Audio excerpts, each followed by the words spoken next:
Hello everyone, this is Spoken Word Sunday with Granddaddy G, episode number 25, and tonight is Sunday, January 27th, 2019, the night of the SAG-AFTRA Awards. So tonight's poems will be about acting and actors and auditioning and everything like that. I've been an actor since 2011, and I've worked in hundreds of films and TV shows and movies.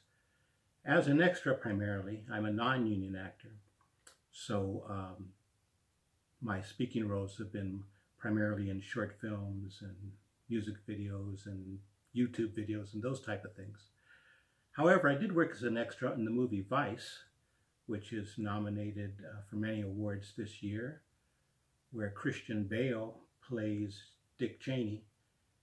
I haven't seen it yet, so I don't know if I was cut out of the scene where he has a heart attack in the halls of Congress. I'm hanging around in the hallway as he walks by and has that heart attack, a bystander. So congratulations to everybody who wins an award tonight. And here's my first poem. It's called The Actor's Blues. I'll put a little beat to it here.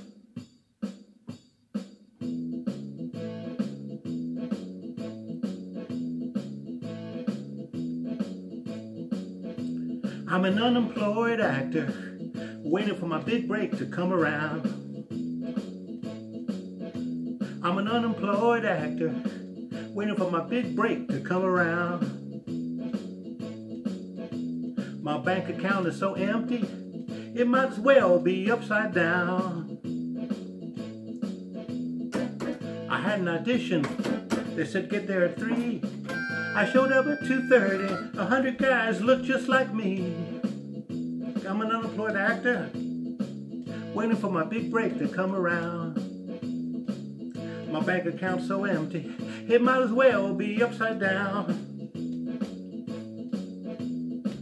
I got a call from my agent. He said this one's in the bag, but they couldn't hire me people because I'm not paid up with a SAG. Oh no, I'm an unemployed actor, waiting for my big break to come around. If things don't get better, I might as well just leave this town.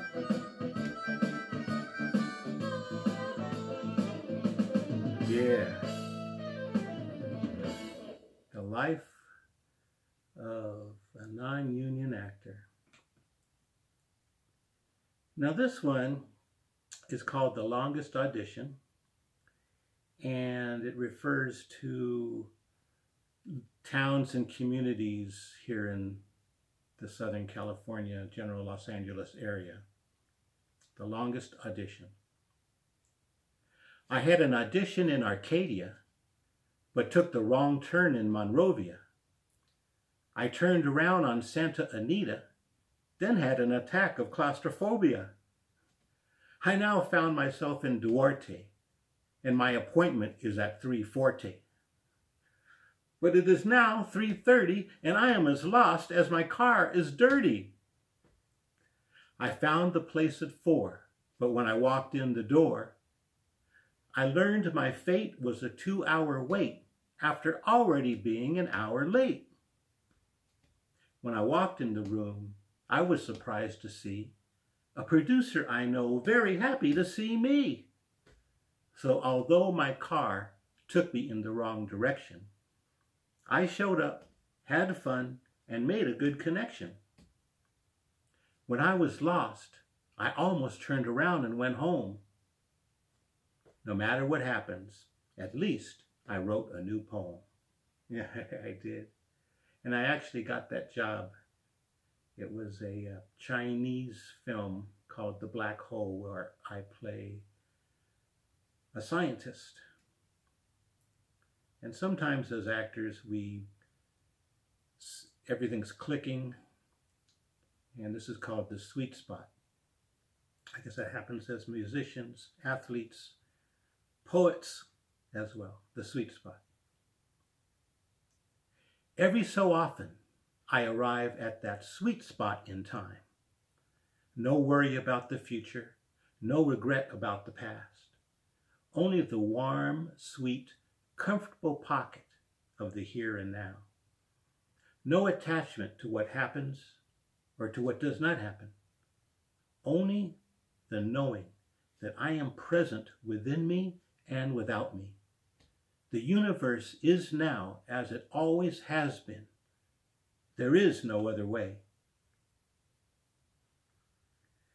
That's what you have to do. Forget about it and go on to the next one. Be in the here and now, the sweet spot. This is not about acting, but I want to read it because Martin Luther King's birthday was this Monday.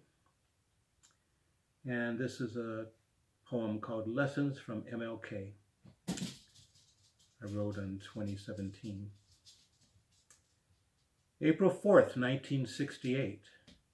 I was 13 years old in an 8th grade class, 3 blocks south of what one day would be Martin Luther King Jr. Boulevard. But back then, it was just called Santa Barbara Avenue. The world changed that day. The street sign remained unchanged for many years. He was assassinated while fighting for a cause that is still being fought for today, almost 50 years later. Nothing can ever stop the struggle for freedom and equality.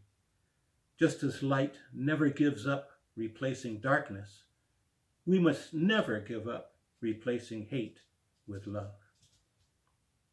As I said, I wrote this in 2017. It was almost 50 years later. Now it's over 50 years later. And I think I'll end with this one. It's called Child's Play, again about acting and auditioning. I went to a film audition and child actors were there, sitting with their parents going over their lines, twirling in circles and dancing around, happy and laughing and enjoying conversation. So I took my seat nearby. Then I looked around the room at the adult actors, serious faces with strained expressions, studying their scripts, checking their phones every few minutes, becoming more and more frustrated as it turned out to be a 2-hour wait. Slumping in their chairs, rubbing their foreheads, checking with the desk to see how much longer they must wait. In the meantime, in the kids' area, you hear conversation like, "Did you know there is a new candy called toxic waste? You have to see how long you can hold it in your mouth before you are forced to spit it out because it is too sour. Oh wow, I need to try that. Next week, I go on a set that has an airplane. I'm going to be so happy, I'm going to run and jump right in that airplane."